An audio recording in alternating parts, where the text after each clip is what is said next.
by Ram trucks, built to serve.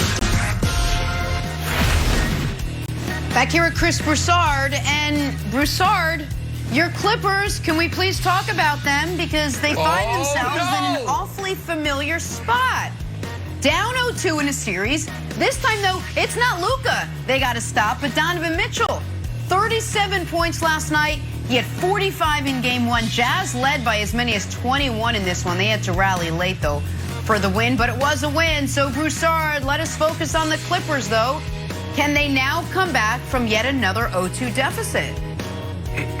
First of all, Jenna, I don't know when they became my Clippers again. All right, I specifically remember last week saying, I won't be so obnoxious to reclaim them. They are Brandon's Clippers. He's got to stick with them. But no, to answer your question, can they? Can they?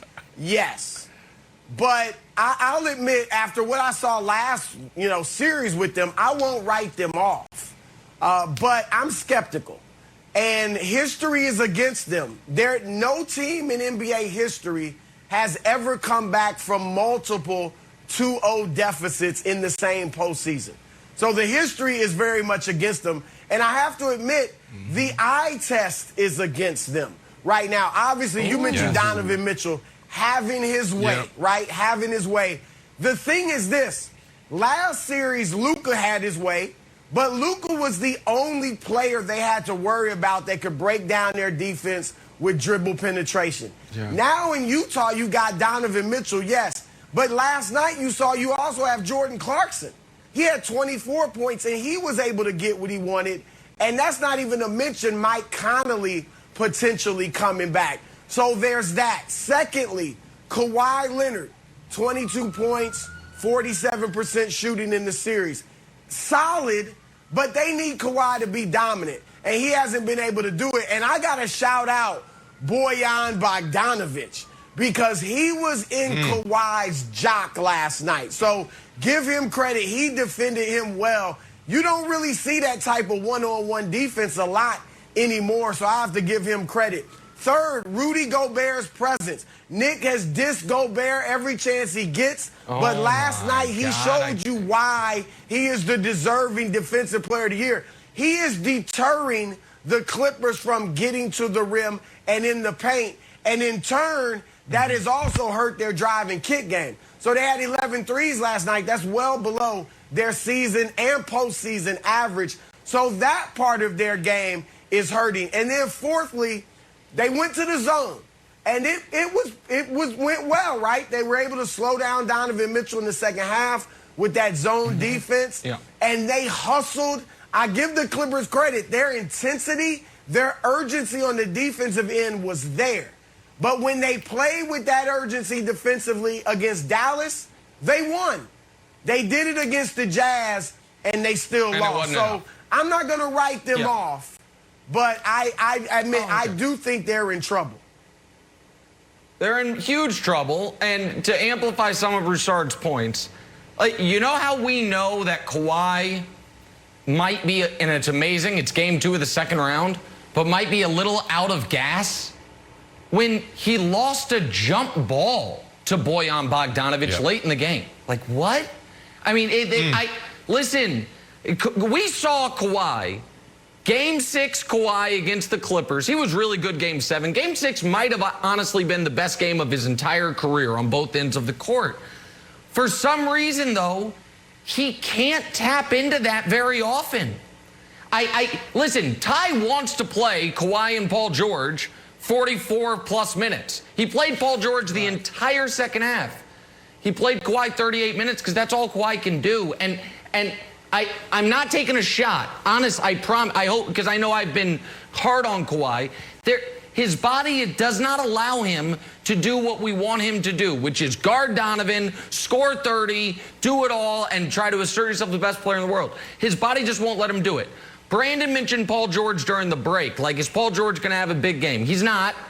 And at this point, the expectations for Paul George have dropped so much. We're like, oh, he's not hitting the side of the backboard, so that's good. Fact of the matter is this. Since the first 3 games of these playoffs, so the last 6 games they've played, I should say, he's shooting, what, 36% from the field? Right. That ain't great. So that's their two top guys. And then the other thing, Broussard, and you mentioned this, I will give you credit, even though you slander me all the time saying I hate Rudy Gobert. I voted him second on the ballot, the NBA, return back to me. Even during the year when you were flirting with your ex, the Clippers, your concern for them was their performance in the clutch. And last night, it looked like we were going to be able to go to bed early. The Jazz were up 21, and then the Clippers played perfect basketball on both sides to take the lead. Here were their offensive possessions after Reggie Jackson hit that three to give them the lead midway through the fourth. It's the following. Batum missed a three. Paul George got 2 free throws. Marcus Morris missed 3. Patrick Beverley missed 3. That Mark Jones says, oh, Beverley in rhythm. Mark, there is no in rhythm for Patrick Beverley. Doesn't exist. Marcus Morris missed another 3. Patrick Beverley short-armed a layup. Marcus Morris missed another 3. And now it's Jazz up by 10 and the game's over. And if you looked at, Brandon, their games against the Mavs, none of them were close late. They played well enough to blow it open late in the fourth quarter. Like, they don't execute late in these games. Kawhi's not taking the shots. Paul George isn't attacking. I think they are in big trouble, Brandon. You know what? Look, I picked this team early in the year. You guys know that. And this is the first time I got to admit, man, that you're right. They're in trouble. When you looked at last night, man, you know, they were flat. And it was a brutal night for me watching them. They came out in the first game, and they dominated through 3 quarters. It looked like, I said it, it looked like the Jazz shouldn't have been on the same court as the Clippers. And then you turn on the game, and you're watching it, game 2, and it's just like, they turned it around. The Jazz was just the better team. I mean, you look at Paul George. Paul George is the key. Paul George, can we get 30-plus from Paul George? Can he contribute just a little bit more? Now, he's been solid all year. He's been really good all year. And then in the playoffs, he hasn't really shown up to be playoff P. I don't know if he's trying to be too conservative or not, but he needs to take the ball, take control of the game, and say, you know what, Kawhi?